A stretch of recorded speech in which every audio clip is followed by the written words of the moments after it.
अब हम पढ़ने वाले हैं सीमेन एनालिसिस के बारे में।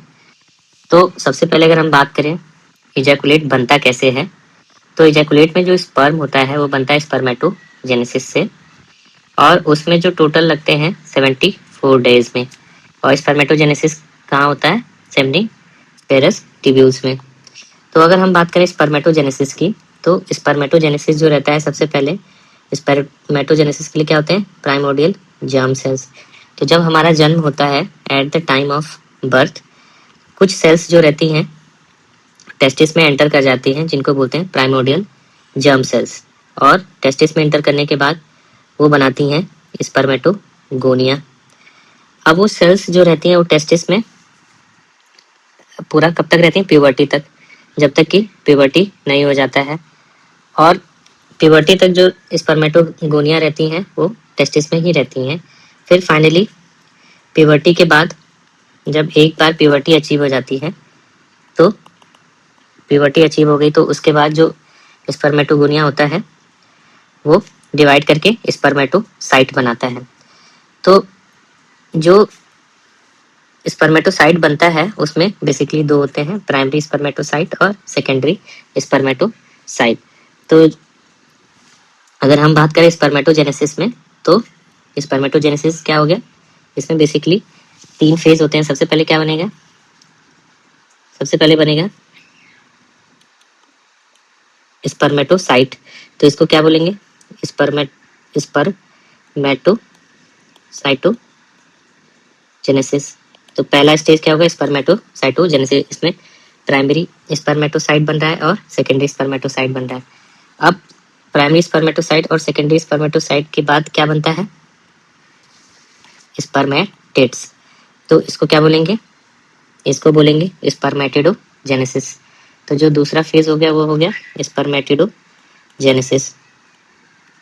फिर तीसरे फेज में क्या होगा? जो स्पर्मेटिड जो रहेंगे वो चेंज होकर क्या बनाएंगे? Mature sperm. तो जो मैच्योर स्पर्म बनता है उसको बोलते हैं स्पर्मियोजेनेसिस। स्पर्मियोजेनेसिस। और लास्ट में जब मैच्योर स्पर्म बन जाता है तो रिलीज होता है मैच्योर स्पर्म सर्टोली सेल से, उसको क्या बोलते हैं? स्पर्मिएशन। तो हम कह सकते हैं कि जो स्पर्मेटोजेनेसिस है उसमें बेसिकली 3 फेज होते हैं। सबसे पहले अगर हम बात करें तो प्राइमरी और सेकेंडरी स्पर्मेटोसाइट्स बनते हैं, उसको स्पर्मेटोसाइटोजेनेसिस बोलते हैं। फिर उसके बाद सेकेंडरी स्पर्मेटोसाइट से क्या बनेगा? स्पर्मेटिड्स। तो उसको बोलते हैं स्पर्मेटिडोजेनेसिस। फिर उसके बाद स्पर्मेटिड से क्या बनेगा? स्पर्मियोजेनेसिस होगा और स्पर्म बनेगा। और फाइनली जब स्पर्म मैच्योर हो जाते हैं तो उनका रिलीज होता है सर्टोली सेल से, और वो एपिडिडाइमिस में चले जाते हैं जहाँ पे उनका मैच्योरेशन होता है। तो अगर हम बात करें सबसे पहले टेस्टिस की, तो हम देख सकते हैं सबसे पहले जो स्पर्म का फॉर्मेशन हो रहा है वो कहाँ हो रहा है? सेमनीफेरस ट्यूब्यूल्स में। ये हमने टेस्टिस का क्रॉस सेक्शन लिया हुआ है, और टेस्टिस के क्रॉस सेक्शन में हम देख सकते हैं जो टेस्टिस के जस्ट बाहर जो कवरिंग होती है वो कवरिंग होती है किसकी? Tunica albuginea. अब ट्यूनिका एल्बुजिनिया के अंदर जो है हम देख रहे हैं इंटरनल मल्टीपल सेप्टा है, और इस सेप्टा में छोटे छोटे सेमनीफेरस ट्यूब्यूल्स हैं जो बाद में जाके स्ट्रेट हो जाते हैं, तो उनको स्ट्रेट ट्यूब्यूल्स बोला जाता है। और ये स्ट्रेट ट्यूब्यूल्स आपस में कलेक्ट होकर क्या बनाते हैं? यहाँ पे एक कलेक्शन बनाते हैं जिसको क्या बोलते हैं? रेटे टेस्टिस। तो रीटे टेस्टिस हो गया, और रीटे टेस्टिस से फिर कुछ इफरेंट डक्ट्यूल्स निकलती हैं जो कि जाती हैं एपिडिडाइमिस के हेड को, और उसको क्या बोलेंगे? Efferent ductules.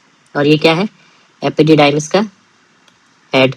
तो इस तरीके से जो रहता है वो क्या रहता है? ये स्पर्म के बनने का इनिशियल पाथ है। तो स्पर्म कहाँ बनेगा? यहाँ पे स्पर्म बनेगा सेमनीफेरस ट्यूब्यूल्स में। अब सेमनीफेरस ट्यूब्यूल्स में जब स्पर्म बनता है तो सेमनीफेरस ट्यूब्यूल्स में कौन सी सेल्स होती हैं जो फंक्शन करती हैं? तो अगर हम बात करें सेमनीफेरस ट्यूब्यूल्स में, तो उसमें 2 टाइप की सेल्स होती हैं। सबसे पहला अगर है तो वो है सर्टोली सेल्स। सर्टोली सेल्स ये रहती हैं सेमनीफेरस ट्यूब्यूल्स में। और दूसरा होता है स्पर्मेटोजेनिक सेल्स। तो जो प्राइमोर्डियल जर्म सेल्स होती हैं वो आकर टेस्टिस में कहाँ पे चली जाती हैं, वो सेमनीफेरस ट्यूब्यूल्स की वॉल्स में ही रहती हैं। तो उन्हें क्या बोलते हैं, स्पर्मेटोजेनिक सेल्स। प्राइमोर्डियल जर्म सेल्स क्या बनाती हैं, स्पर्मेटोजेनिक सेल्स, और यही आगे चल के क्या बनाएंगी, स्पर्म बनाती हैं, स्पर्म सेल्स या स्पर्मेटोजोआ।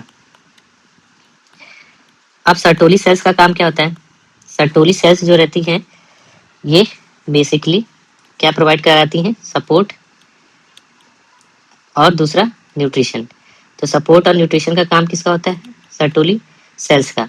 तो अब मैंने इसमें बताया था 3 फेजेस होती हैं, 3 फेज। पहले फेज में क्या होगा, स्पर्मेटोगोनिया से स्पर्मेटोसाइट बन रहा है, तो इसको बोलते हैं स्पर्मेटोसाइटोजेनेसिस। फिर सेकेंडरी स्पर्मेटोसाइट से स्पर्मेटिड्स बन रहा है, तो इसको बोलते हैं स्पर्मेटिडोजेनेसिस। और फिर उसके बाद मैच्योर स्पर्म बन रहा है, इसको बोलते हैं स्पर्मियोजेनेसिस। अब ये बनने के बाद कहाँ रहेगा स्पर्म, अब स्पर्म जो रहता है इमोटाइल रहता है, ये मैच्योर रहता है और रहता कहाँ, सेमनीफेरस ट्यूब्यूल्स में। फिर ये रिलीज होता है मैच्योर होने के बाद, और रिलीज होकर के स्ट्रेट ट्यूब्यूल से फिर रीटेड टेस्टिस में जाता है, रीटेड टेस्टिस से फिर इफरेंट डक्ट्यूल्स के थ्रू कहाँ से आ जाता है, हेड ऑफ एपिडिडाइमिस, जहाँ पे इसका मैचुरेशन होता है। तो मैचुरेशन कहाँ होता है, हेड ऑफ द एपिडिडाइमिस, जहाँ पे मैचुरेशन होता है। तो अगर हम बात करें कि जो ये सबसे पहले हमने देखा कि स्पर्मेटोगोनिया प्यूबर्टी तक रही। अब जो स्पर्मेटोगोनिया जो रहता है प्यूबर्टी से लेके सेल्स बनाने तक क्या करती हैं, इनिशियली जो स्पर्मेटोगोनिया होता है सेल्स बनाने तक आपस में मल्टीप्लाई करती हैं, उनमें कुछ चेंजेस आते हैं और वो मल्टीप्लाई करती हैं, अपना नंबर बढ़ाती हैं। तो इनिशियली जो रहता है स्पर्मेटोगोनिया अपना नंबर बढ़ाने के लिए क्या करती है, माइटोसिस करती हैं। माइटोसिस करके वो मल्टीप्लाई करेंगे और मल्टीप्लाई करके अपना नंबर बढ़ाती हैं। तो नंबर बढ़ाने के लिए इसमें अगर हम बात करें तो इनिशियली जो स्पर्मेटोगोनिया होता है वो रहता है 2 टाइप का। स्पर्मेटोगोनिया की बात करें तो स्पर्मेटोगोनिया जो है 2 टाइप का रहता है, एक रहता है ए टाइप और दूसरा रहता है बी टाइप। और ए टाइप में भी 2 होते हैं, एक जो रहता है डार्क रहता है तो उसको ए डी बोलते हैं, और एक जो लाइट रहता है उसको ए पी बोलते हैं। पी का मतलब होता है पेल। तो जो ए डार्क स्पर्मेटोगोनिया होता है उसमें जो रहता है वो स्टेम सेल की तरह काम करता है। अगर ए डार्क स्पर्मेटोगोनिया की बात करें तो वो स्पर्म सेल की तरह काम करेगा। ये स्पर्म सेल किस चीज का होगा, स्पर्म सेल होगा, और ये स्टेम सेल की तरह काम करेगा।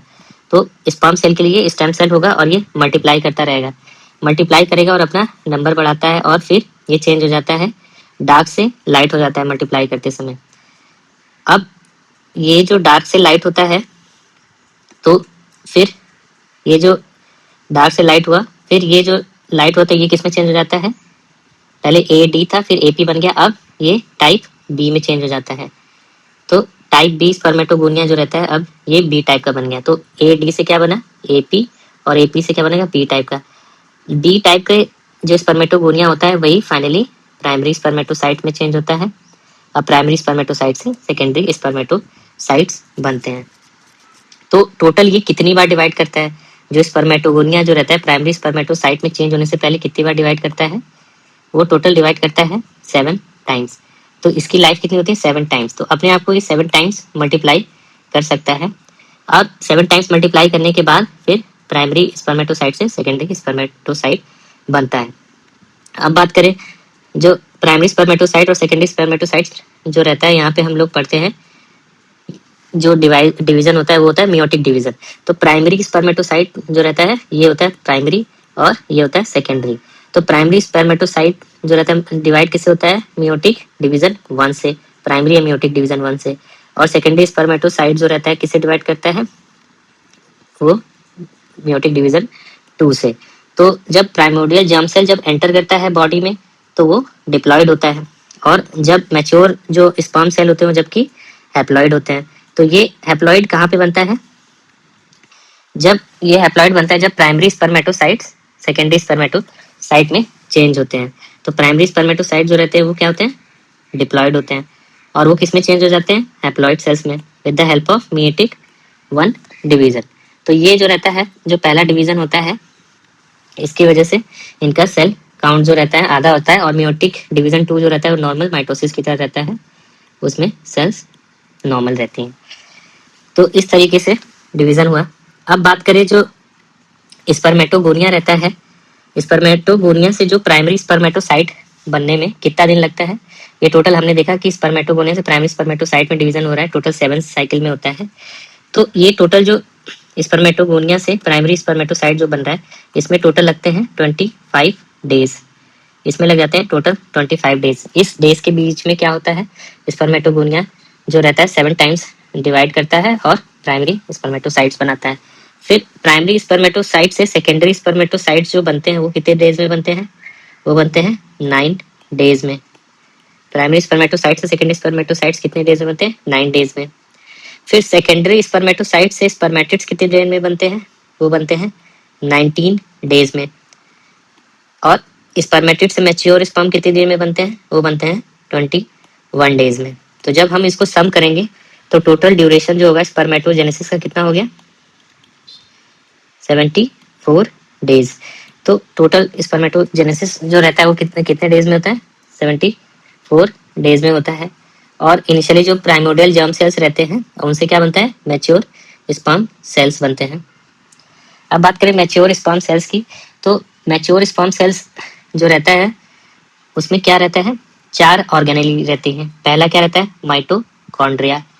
दूसरा क्या रहता है, सेंट्रियोल। सेंट्रियोल जो रहते हैं 2 रहते हैं, तो एक रहता है प्रॉक्सिमल सेंट्रियोल और दूसरा रहता है ये है डिस्टल सेंट्रियोल। ये पूरा जो पोर्शन है, ये टेल वाला पोर्शन, ये डिस्टल सेंट्रियोल से बनता है।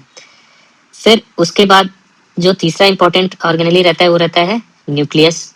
और जो ये एक्रोसोम होता है ये किससे बनता है, ये बनता है गोल्गी एपरेटस से। और गोल्गी एपरेटस क्या करता है, एंजाइम सिक्रेट करता है और एक्रोसोम बनाता है, और फिर फाइनली वो कंडेंस होकर क्या बना देता है, कैप। तो ये जो कैप रहती है वो किसकी रहती है, गोल्गी एपरेटस की। गोल्गी एपरेटस की ये कैप होती है। तो ये 4 जो ऑर्गेनेली रहते हैं मैच्योर स्पर्म में होते हैं। और बेसिकली अगर हम बात करें तो सेंट्रियोल कितने मैंने बताया, 2। अब बात करें इसमें सेंट्रियोल जो दूसरा होता है उसको बोलेंगे डिस्टल सेंट्रियोल। तो जो डिस्टल सेंट्रियोल है और माइटोकॉन्ड्रिया, इनको एक साथ बोलते हैं एक्सोनीम। ये कहलाते हैं एक्सोनीम। अब होता क्या है कि इनिशियली जब मैच्योर स्पर्म सेल नहीं होता है, जब ये स्पर्मेटिड्स रहते हैं, तो स्पर्मेटिड्स में जो 2 सेंट्रियोल होते हैं उसमें से जो डिस्टल सेंट्रियोल होता है, एक स्ट्रक्चर होता है मैनशेट। मैनशेट एक टेम्पररी स्ट्रक्चर रहता है। वो करता क्या है कि यहाँ से ये डिस्टल सेंट्रियोल को खींच के पूरा नीचे तक ले जाता है, जो ये पूरा टेल वाला हिस्सा बन रहा है। तो ये मैनशेट की वजह से होता है। फिर उसके बाद ये माइटोकॉन्ड्रिया के साथ मिलकर क्या बना देता है, डिस्टल सेंट्रियोल जो माइटोकॉन्ड्रिया के साथ मिलकर बनाता है एक्सोनीम। अब बात करें एक्रोसोम कैप की, तो एक्रोसोम कैप का क्या काम है, वो फर्टिलाइजेशन को होने से बचाता है। जब तक ये कैप रहता है तो फर्टिलाइजेशन नहीं होता है। और इसके लिए क्या होता है, प्रोस्टेट एक फैक्टर सिक्रेट करता है जिसको बोलते हैं फर्टिलाइजेशन प्रमोटिंग पेप्टाइड। तो फर्टिलाइजेशन प्रमोटिंग पेप्टाइड क्या करता है, वो प्रोस्टेट सिक्रेट करता है फर्टिलाइजेशन प्रमोटिंग पेप्टाइड। तो ये प्रोस्टेट सिक्रेट करता है। और जो हेपेरिन रहता है वो कहाँ होता है, हेपेरिन सिक्रेट करता है फीमेल। अब फीमेल का जो जहाँ पे इस वेजाइना के पास वहाँ पे सिक्रेट होगी हेपेरिन। तो हेपेरिन और फर्टिलाइजेशन प्रमोटिंग पेप्टाइड, तो ये क्या करते हैं, ये जो एक्रोसोम कैप होता है इसको डिसॉल्व कर देते हैं, और डिसॉल्व कर देते हैं जिसकी वजह से क्या होता है, फर्टिलाइजेशन। अब बात करें जो स्पर्मेटोगोनिया होता है वो कितना होता है, दोनों टेस्टिस को मिला के ऑलमोस्ट 1 बिलियन के आसपास होता है at the time of birth. तो ये रहता है टोटल। हम बात करें स्पर्मेटोजेनेसिस का, तो जैसा हम डिस्कस कर रहे थे, स्पर्मेटोजेनेसिस जो रहता है टोटल 74 डेज लगते हैं। और कहाँ होता है, सेमनीफेरस ट्यूब्यूल्स में। और ये बेसिकली जो रहता है स्पर्म जो बनता है इनिशियली सेमनीफेरस ट्यूब्यूल से पास होकर के कहाँ जाता है, रेटे टेस्टिस में। और रेटे टेस्टिस से एपिडिडाइमिस में जहाँ मैचुरेशन होता है, फिर वास डिफरेंस के थ्रू इजैकुलेट हो जाता है। तो इसका जो पाथवे रहता है वो सबसे पहले कहाँ बना, ये सेमनीफेरस ट्यूब्यूल्स में बना, सेमनीफेरस ट्यूब्यूल से रेटे टेस्टिस में बना, फिर इफरेंट डक्ट्यूल से फिर एपिडिडाइमस में मैच्योर हुआ और फिर ये वास्ट डिफरेंस होता हुआ फिर ये एम्पुला बनाता है। वास्ट डिफरेंस जो रहता है डिस्टली और सेमाइनल वेसाइकल और वास्ट डिफरेंस दोनों आपस में डक्ट मिल करके क्या बनाती हैं, इजैकुलेटरी डक्ट, और ये यहाँ से रिलीज हो जाता है। इसी के साथ और क्या रिलीज होता है, ये प्रोस्टेट ग्लैंड है। अब प्रोस्टेट ग्लैंड की जो खुद की डक्ट होती है तो ये एक्सक्रीटरी डक्ट होती है प्रोस्टेट ग्लैंड की, ये भी सिक्रीट करती हैं इजैकुलेटरी फ्लूइड में, इनका भी कंटेंट होता है। फिर ये बल्बोयूरेथ्रल ग्लैंड है, ये भी सिक्रीट करती हैं। तो बल्बोयूरेथ्रल ग्लैंड जो रहती है उनको काउपर्स ग्लैंड भी कहते हैं और इनका मेन काम क्या होता है, लुब्रिकेशन होता है। जबकि जो रहता है ये सेमाइनल वेसाइकल जो रहता है बेसिकली इसमें क्या रहता है, फ्रक्टोज, और जो मेजॉरिटी 60 to 70% जो सिक्रीशन रहता है वो किससे रहता है, सेमाइनल वेसाइकल से। और प्रोस्टेट से भी सिक्रीशन आ रहा है। प्रोस्टेट क्या सिक्रीट करता है, जिंक रहता है, एसिड फॉस्फेटेज रहता है, जिंक रहता है, ये सब सिक्रीट करता है। और बेसिकली ये कितना कंपोनेंट बनाता है, 25% के अराउंड प्रोस्टेट से सिक्रीशन होता है। और कुछ यूरेथ्रल ग्लैंड्स भी होती हैं जिनको बोलते हैं लिटर्स ग्लैंड, और फिर फाइनली ये यहाँ से इजैकुलेट हो जाता है। इस तरीके से होता है। तो अब हम देखते हैं मैचुरेशन जो रहता है वो एपिडिडाइमिस में होता है। मैचुरेशन में क्या होता है, मोटिलिटी अचीव करता है और एक्रोसोम जो हम बात कर रहे थे, एक्रोसोम कैप, उसकी इंटीग्रिटी मेंटेन होती है। फिर जो इजैकुलेशन होता है, अब इजैकुलेशन होता क्या है, किस सिस्टम से होता है, इजैकुलेशन बेसिकली सिंपैथेटिक कॉन्ट्रैक्शन होता है। सिंपैथेटिक सिस्टम का काम होता है इजैकुलेशन का। और क्या क्या कॉन्ट्रैक्ट करेंगी, पूरा वास डिफरेंस, सेमाइनल वेसाइकल और प्रोस्टेट। अब बात करें कंट्रीब्यूशन का, तो सेमाइनल वेसाइकल कितना कंट्रीब्यूट कर रही है, 60 to 70%। और क्या कंट्रीब्यूट करती है, फ्रक्टोज। दूसरा, इसका कंटेंट कैसा होता है, अल्कलाइन, और प्रोस्टाग्लैंडिन्स सिक्रीट करती है। फिर हम बात करें प्रोस्टेट का, तो प्रोस्टेट जो सिक्रीट करता है 25%। तो अब 25% में क्या सिक्रीट करता है, जिंक, और इसमें क्या होता है, एसिडिक और सिट्रिक एसिड, और कुछ एंजाइम्स सिक्रीट करते हैं जो फर्टिलाइजेशन पेप्टाइड जो रहता है वो भी प्रोस्टेट निकालता है। और बल्बोयूरेथ्रल ग्लैंड क्या सिक्रीट करता है, म्यूकस, किस लिए, लुब्रिकेशन के लिए। तो यूजुअली हम जब सीमेन एनालिसिस करते हैं, तो जो सीमेन एनालिसिस का अगर हम बात करें कलेक्शन कैसे करते हैं, तो उसमें हम लोग जो जिसका भी सीमेन एनालिसिस करता है यूजुअली एब्सटिनेंस के लिए बोलते हैं। यूजुअली जो रहता है 3 days एब्सटिनेंस सफिशिएंट रहता है, और उसमें क्या रहता है, ऑप्टिमम वॉल्यूम मिल जाता है और मोटाइल स्पर्म मिल जाते हैं। कलेक्ट करने के लिए हम यूजुअली मैस्टरबेशन के लिए बोलते हैं। मैस्टरबेशन जब वो करता है तो यूजुअली जो वाइड माउथ जो रहता है स्टेराइल प्लास्टिक कंटेनर, इसको यूज़ करते हैं। हमें कोई भी कॉन्डम या लुब्रिकेंट नहीं यूज़ करना होता है। क्यों, क्योंकि जो रहता है वो स्पर्मेटो टॉक्सिक होता है। अब इसको इजैकुलेट जो रहता है हमने कलेक्ट कर लिया। अब इजैकुलेट कलेक्ट करने के बाद इसको हम जो रहता है कितने टेम्परेचर पे रखेंगे, 20 से 37 डिग्री सेंटीग्रेड पे। इस टेम्परेचर पे रख के इसको ट्रांसपोर्ट कर देंगे। और ट्रांसपोर्टेशन में कितना टाइम लगना चाहिए, जितना जल्दी हम लोग पिज्ज़ा एक्सपेक्ट करते हैं उतना जल्दी हमें ट्रांसपोर्ट करना होता है, क्योंकि हमें विदिन 30 to 60 मिनट इस पे जो रहता है एनालिसिस कर देना होता है। तो एनालाइज जो हम लोग करेंगे within 30 to 60 minute post ejaculation, और इसको रख पे कितने ट्रांसपोर्ट करेंगे, 20 to 37 डिग्री सेंटीग्रेड पे। तो अब इसमें प्रॉब्लम क्या होती है, वाइड माउथ होने की वजह से। वाइड माउथ होने की वजह से क्या होता है, जो इनिशियल जो रहता है, कई बार इनिशियल इजैकुलेट जो रहता है वो इधर उधर गिर जाता है। अब उसके इधर उधर गिरने से क्या होता है, इनिशियल में ही सबसे ज्यादा जो स्पर्मेटोजोआ होते हैं उसी में रहते हैं, तो इस वजह से जो रहता है फॉल्स लो स्पर्म काउंट आ जाता है पेशेंट का। तो जो इनिशियल फ्रैक्शन है वो बहुत ही इंपॉर्टेंट होता है। फिर अगर हम बात करें हमें देखना क्या क्या होता है, तो WHO ने 2021 में कुछ फैक्टर्स इंपॉर्टेंट बताए थे। सबसे पहले हमें देखना होता है वॉल्यूम। वॉल्यूम कितना जो रहता है मिनिमम होना चाहिए, वो रहता है 1.5 ml। 1.5 ml मिनिमम तो होना ही चाहिए।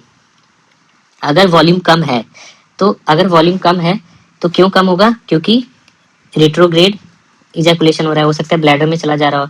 दूसरा, जो इजैकुलेटरी डक्ट हो एक साइड की ऑब्स्ट्रक्ट हो सकती है, तो ऐसे केस में वॉल्यूम कम होता है। और ऐसी कंडीशन को क्या बोलते हैं, हाइपोस्पर्मिया। फिर जो स्पर्म होता है वो किस कलर का दिखता है, जैसे डव शैम्पू होता है ग्रेइश वाइट, उस तरह का दिखता है और ओपेक होता है।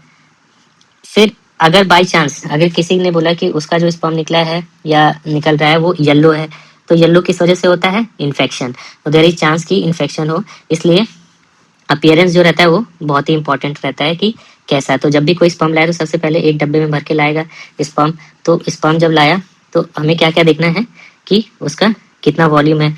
अब उसका जो वॉल्यूम है वो कितना होना चाहिए? 1.5 ml से ज़्यादा होना चाहिए। प्लस वो दिख कैसे रहा है? ग्रेइश वाइट दिखना चाहिए और ओपेक होना चाहिए। फिर उसके बाद अगला जो रहता है लिक्विफैक्शन। लिक्विफैक्शन में क्या होगा कि विद इन 60 मिनट, जैसे पिज़्ज़ा होता है, अब पिज़्ज़ा जो डिलीवर होने के बाद क्या होता है, 60 विद इन 30 मिनट डिलीवर हो गया तो 60 मिनट के बाद पिज़्ज़ा ठंडा हो जाता है। तो वैसे ही जो स्पर्म है तो यूजुअली जब रहता है तो उसको 60 मिनट के बाद लिक्विफाई हो जाना होता है। ये एक नॉर्मल चीज़ होता है। अगर पिज़्ज़ा बहुत देर तक गर्म रहा तो इसका मतलब क्या है? वो अब नॉर्मल चीज़ है ना, ऐसा तो होता ही नहीं हो तो ठंडा हो गई। उसी तरीके से जो स्पर्म है वो क्या होगा, आफ्टर 60 मिनट लिक्विफाई अगर हो रहा है तो देयर इज चांस की प्रोस्टेट जो एंजाइम है उसकी डेफिशिएंसी है। तो प्रोस्टेटिक एंजाइम डेफिशिएंसी के केस में जो लिक्विफेक्शन होता है वो डिले हो जाता है। फिर अब तीसरा चीज देख लिया हमने, अब चौथा चीज क्या होता है? विस्कोसिटी। अब कोई भी चीज डब्बे में अगर हमने रखा है तो हम क्या देखते हैं कि ये पानी की तरह है या शहद की तरह है। शहद जो रहता है क्या रहता है? ज्यादा गाढ़ा रहता है, विस्कस रहता है। पानी जो रहता है आराम से फ्लो करता है, उसकी विस्कोसिटी कम होती है। तो इसको देखने के लिए क्या करते हैं? इसको देखने के लिए हम इसको निकाल के और इसको खींचेंगे। जब खींचेंगे और इसका जो खींचने पे कम से कम ऊपर तक खींच जा रहा है, कितना? 2 सेंटीमीटर तक, तो इसको बोलेंगे कि ये ठीक है। तो मिनिमम जो रहता है तो 2 सेंटीमीटर से नीचे होना चाहिए। अगर उससे ज़्यादा खींच रहा है तो इसका मतलब क्या है? इसका मतलब है कि पेशेंट को इन्फेक्शन हो गया है। तो विस्कोसिटी इसलिए इंपॉर्टेंट होती है। तो विस्कोसिटी में क्या होता है? थ्रेड बनाते हैं, थ्रेड जो रहता है 2 सेंटीमीटर तक होना चाहिए। उससे अगर ज़्यादा है तो क्या होगा? प्रोस्टेटाइटिस या वेसिकुलाइटिस, इन्फेक्शन के रिस्क है। तो इन्फेक्शन में लंबा थ्रेड बनेगा। ऐसे याद कर सकते हैं कि इन्फेक्शन में जो रहता है बैक्टीरिया भी अपना थ्रेड लगा देता है, तो बैक्टीरिया का थ्रेड आ जाता है तो ये लंबा हो जाता है। तो थ्रेड जो नॉर्मल थ्रेड होता है वो 2 सेंटीमीटर होना चाहिए। तो 2 सेंटीमीटर मिनिमम, मैं बोला था मैक्सिमम 2 सेंटीमीटर होना चाहिए, उससे कम होना चाहिए। फिर अब पीएच की बात करें तो पीएच कितना होना चाहिए? 7.2 से 8 के बीच होना चाहिए। 7.2 से 8 के बीच में होना चाहिए। अब पीएच अगर एसिडिक हुआ तो एसिडिक हुआ तो इसका मतलब क्या है? इसका मतलब ये है कि क्या नहीं आ रहा है? सेमाइनल वेसिकल का कंटेंट नहीं आ रहा है। और क्या है? ऑब्स्ट्रक्शन। और अगर अल्कलाइन हुआ, अल्कलाइन हुआ तो इसका मतलब क्या है? इन्फेक्शन। इन्फेक्शन हुआ तो अल्कलाइन हुआ, जैसे प्रोटीएस में क्या होता है? अल्कलाइन यूरिन हो जाता है। फिर जो स्पर्म रहता है वो क्या बनाता है? कोआगुलम। अब कोआगुलम जो बनता है वो बेसिकली क्यों बनता है? क्योंकि जो सेमाइनल वेसिकल जो रहता है वो क्या सिक्रेट करता है? वेसाइकुलेज। तो वेसाइकुलेज जो रहता है सेमाइनल वेसिकल से निकलता है, इसलिए कोआगुलम बनता है। इसलिए जो रहता है उसको कोआगुलम, अब जैसे स्पर्म है, स्पर्म निकला, अब स्पर्म को ऐसे कोआगुलम बनाया, तो जो कोआगुलम बना तो ये क्यों बनता है? वेसाइकुलेज की वजह से। और ये काम किसका होता है? सेमाइनल वेसिकल का। प्रोस्टेट क्या करेगा? इसको लिक्विफाई कर देगा। लिक्विफाई कर देगा प्रोस्टेट, और किसकी मदद से करेगा? फाइब्रिनोलाइसिन। तो अगर हम बात करें लिक्विफेक्शन किसकी वजह से होता है? फाइब्रिनोलाइसिन फ्रॉम प्रोस्टेट। तो ये रहता है स्पर्म का पैरामीटर्स। तो अब आगे देखते हैं माइक्रोस्कोपिक एग्जामिनेशन। तो माइक्रोस्कोपिक एग्जामिनेशन की बात करें, अब लैब में ले गए, वो तो हमने ग्रॉस अपीयरेंस देख लिया। अब लैब में ले गए तो स्पर्म का कंसंट्रेशन देखेंगे। तो स्पर्म का जो मिनिमम कंसंट्रेशन होता है वो कितना होना चाहिए? मिनिमम जो रहता है 15 मिलियन पर ml, इतना होना चाहिए। और जो WHO का रेफरेंस होता है उसको क्या बोलते हैं? Lower fifth percentile. Lower fifth percentile word use करते हैं क्योंकि जो 15 मिलियन जो वैल्यू आया है वो कहाँ से आया है? लोअर फिफ्थ परसेंटाइल रेफरेंस से आया है। तो स्पर्म कंसंट्रेशन कितना होना चाहिए? Minimum 15 million. अब जो स्पर्म है, अब 15 मिलियन जो है मिनिमम होना चाहिए। तो उसके बाद अब स्पर्म में जो सबसे इंपॉर्टेंट फैक्टर होता है वो क्या होता है? मोटेलिटी। मोटेलिटी क्यों सबसे ज़्यादा इंपॉर्टेंट होता है? क्योंकि स्पर्म अगर मोटाइल होगा तो फर्टिलिटी के चांसेस होते हैं। नंबर उतना ज़्यादा इंपॉर्टेंट नहीं होता है जितना ज़्यादा मोटेलिटी इंपॉर्टेंट होता है।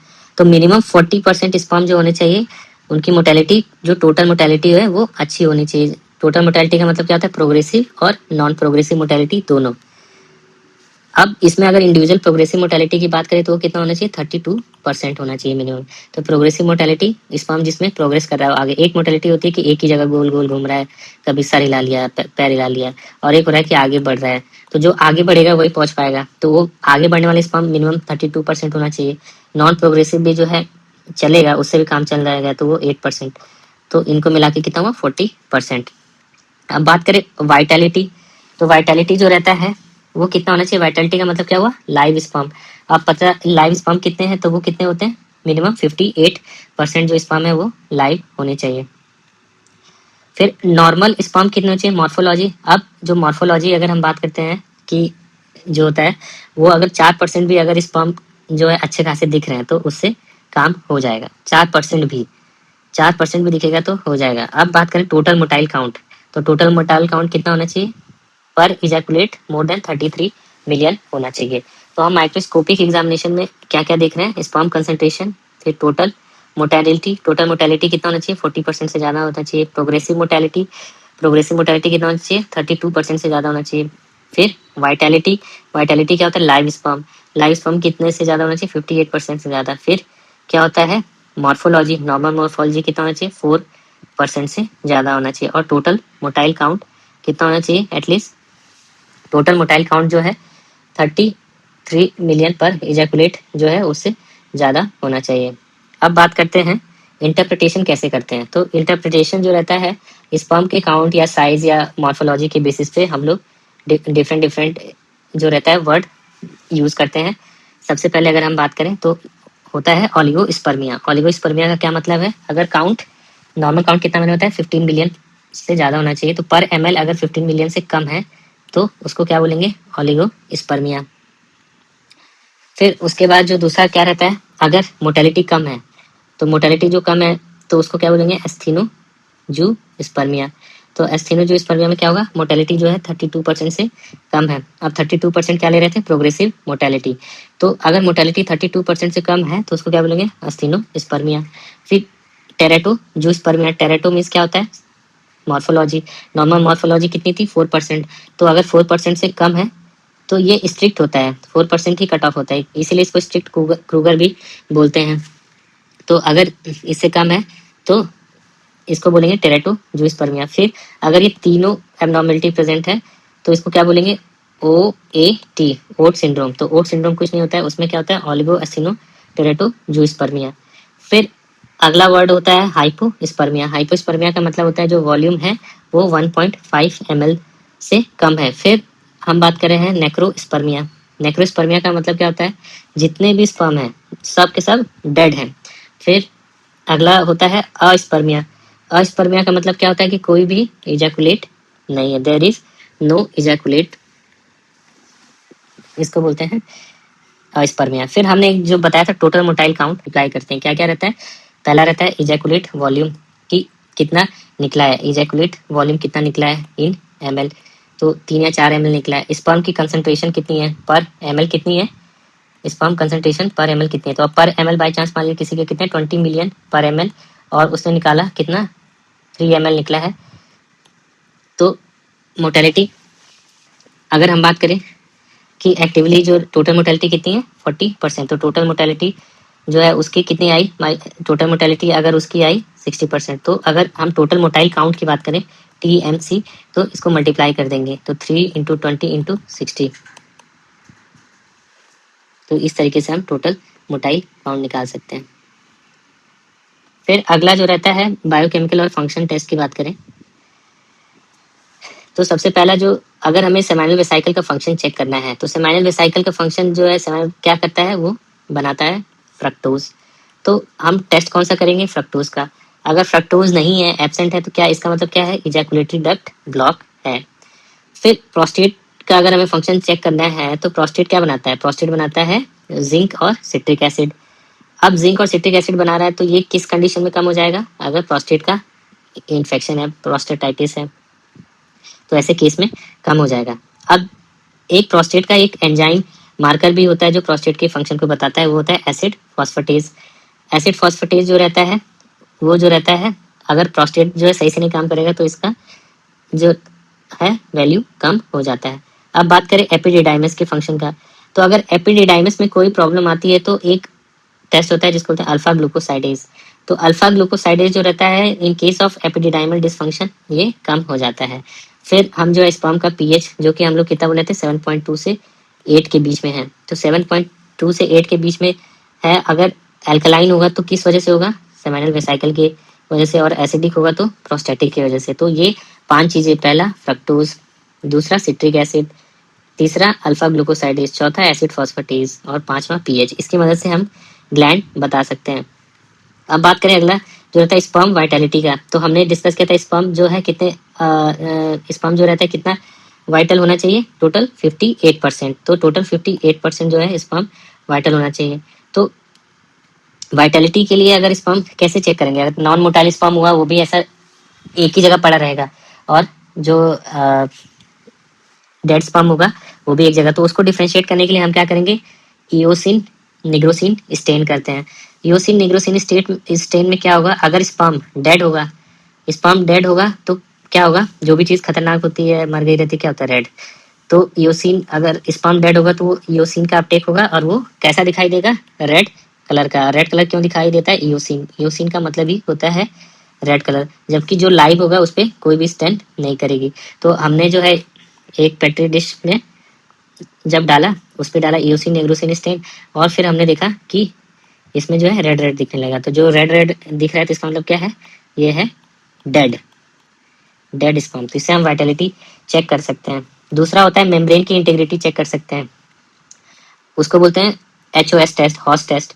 तो हॉस टेस्ट में होता है क्या है कि अगर स्पर्म लाइव होगा तो, अगर लाइव होगा उसकी मेम्ब्रेन अगर इंटीग्रेटेड रहेगी तो उसमें क्या होगा, अगर हम उसको हाइपोऑस्मोटिक फ्लूइड डालेंगे तो उसमें वो स्वेल अप कर जाएगी, बड़ी हो जाएगी।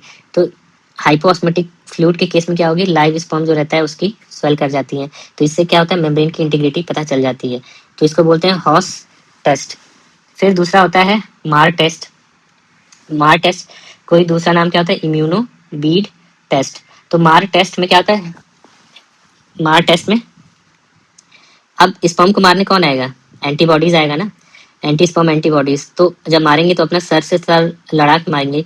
तो हेड टू हेड एग्लूटिनेशन अगर पैटर्न मिल रहा है, head to head agglutination pattern, तो उससे हमें क्या पता चलेगा, एंटी स्पर्म एंटीबॉडी, क्योंकि वही सर से सर लड़ा रही है। एंटी स्पर्म एंटीबॉडी एक दूसरे को मारती है, तो इसको बोलते हैं मार टेस्ट, मारी टेस्ट या मार टेस्ट।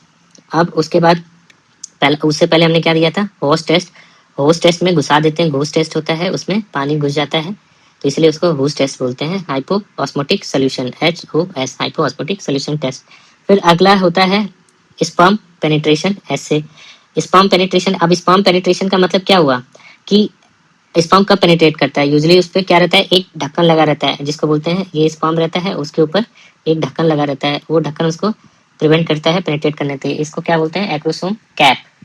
तो इसके लिए हमें क्या करता है, अगर टेस्ट करना है, पेनिट्रेशन टेस्ट देखना है, तो उसके लिए जो फंक्शनल टेस्ट होता है एक्रोसोमल रिएक्शन और oocyte फ्यूजन के लिए, उसको बोलते हैं स्पर्म पेनिट्रेशन एसे। फिर जो अगला टेस्ट होता है वो होता है स्पर्म क्रोमेटिन स्ट्रक्चर एसे। स्पर्म क्रोमेटिन स्ट्रक्चर एसे की बात करें तो क्रोमेटिन क्या होता है, क्रोमेटिन जो रहता है एक थ्रेड की तरह होता है। अब ये डीएनए है, डीएनए में डिफरेंट डिफरेंट मॉलिक्यूल्स होंगे, वो आपस में एक बाइंडेड जो रहते हैं वो क्रोमेटिन होता है। जैसे रुद्राक्ष की माला होती है, वो आपस में धागे से पिरोई रहती है। तो इस तरीके से आप क्रोमेटिन का अगर ऐसे चेक कर लिया तो उससे हमें क्या पता चलेगा, डीएनए में कोई फ्रैगमेंट है या नहीं। तो डीएनए फ्रैगमेंटेशन इंडेक्स होता है स्पर्म क्रोमेटिन ऐसे। फिर अगला जो टेस्ट होता है वो होता है कॉमेट ऐसे। कॉमेट ऐसे क्या डिटेक्ट करेगा, डीएनए स्टैंड ब्रेक जो हुआ है किसी एक सिंगल लेवल पे, तो वो कॉमेट ऐसे से पता चल जाएगा।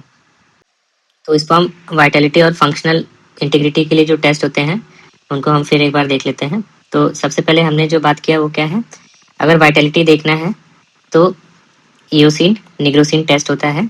इयोसिन निग्रोसिन टेस्ट में क्या होता है, इयोसिन जो रहता है रेड कलर का होता है, और अगर स्पर्म डेड होगा तो रेड कलर से दिखेगा। मैंने ऊपर ये डायग्राम में दिखाया है कि रेड कलर से दिख रहा है, तो ये इयोसिन स्टेनिंग हो गया है।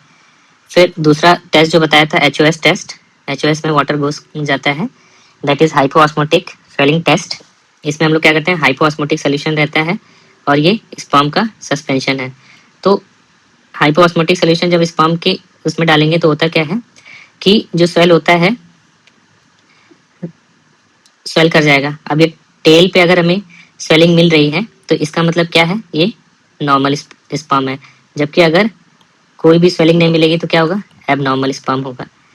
फिर जो अगला टेस्ट हमने जो डिस्कस किया था वो था कॉमेट ऐसे या क्रोमेटिन वाला। तो कॉमेट में क्या होता है कि हम लोग जो रहता है बेसिकली सबसे पहले जो स्पर्म है जो हमने मैस्टरबेट करके कलेक्ट किया है उसको लेने के बाद उसमें क्या डालते हैं, एगारोज। अब एगारोज डालने के बाद उस सेल को तोड़ देते हैं, लाइसिस करते हैं। लाइसिस करने के लिए क्या यूज करते हैं, डिटर्जेंट। तो जब हम डिटर्जेंट डालते हैं तो वो सेल की मेम्ब्रेन को बाइंड कर लेता है और सेल जो है टूट जाता है, जिससे कि डीएनए रिलीज हो जाता है। अब डीएनए जब रिलीज हो जाता है तो फिर हम उसे कंप्यूटर पे रीड करते हैं सॉफ्टवेयर के थ्रू। तो इसमें होता क्या है कि सबसे पहले एगारोज में की मदद से हम स्लाइड बनाते हैं और फिर जो स्पर्म का डीएनए जो ब्रेक हो गया रहता है उसको यो वन यूज करके हम लोग फिर इमेज क्रिएट करते हैं डिजिटल। तो जो नॉर्मल स्पर्म होगा वो ऐसा बनाएगा, जबकि एब नॉर्मल स्पर्म जो रहेगा उसमें ऐसे कॉमेट की तरह स्ट्रक्चर बनेंगे। तो ये जो रहता है बेसिकली क्या कहलाता है, कॉमेट ऐसे। इससे हम लोग क्या है डिटेक्ट करते हैं डीएनए स्ट्रैंड में कोई ब्रेक तो नहीं है किसी एक सिंगल लेवल पे, तो इससे पता चल जाता है कॉमेट ऐसे से। फिर जो अगला हम बात कर रहे थे सेक्सा टेस्ट। सेक्सा टेस्ट जो रहता है वो किस पे बेस्ड रहता है, सेक्सा टेस्ट काफी एडवांस टेस्ट है, वो फ्लो साइटोमेट्री के कॉन्सेप्ट पे बेस्ड होता है, इसलिए हर लैब सेटअप में नहीं होता है। और इसमें हम लोग बेसिकली क्रोमेटिन का स्टडी करते हैं। अब क्रोमेटिन क्या होता है, जो डीएनए रहता है अगर हम अपने सोमेटिक बॉडी में बात करें तो उसमें क्या रहता है, हिस्टोन। डीएनए जो रहता है हिस्टोन से जो रहता है कंडेंस फॉर्म में किस तरीके से, अगर इतना बड़ा डीएनए ऐसे लंबे तरीके से रहेगा नहीं तो इसको कंडेंस कौन करेगा, हिस्टोन। और हिस्टोन और डीएनए को आपस में कौन बाइंड करता है, वो होता है क्रोमेटिन फाइबर। ये तो नॉर्मल बॉडी में।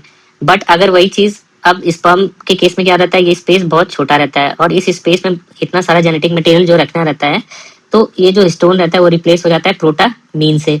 तो हिस्टोन जो किससे रिप्लेस हो गया, प्रोटामीन से, ताकि और ज्यादा इंफॉर्मेशन रख सके इतनी छोटी सी जगह में।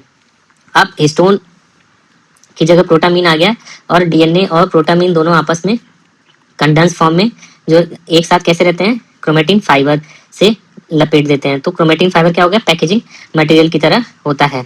तो अब इसमें क्या होता है कि जो हमने स्पर्म कलेक्ट किया, स्पर्म कलेक्ट करने के बाद यूजुअली हम लोग डिटेक्ट क्या करते हैं सेक्सा टेस्ट में। तो सेक्सा टेस्ट जो रहता है बेसिकली हम लोग जो रहता है फ्लो साइटोमेट्री यूज करते हैं और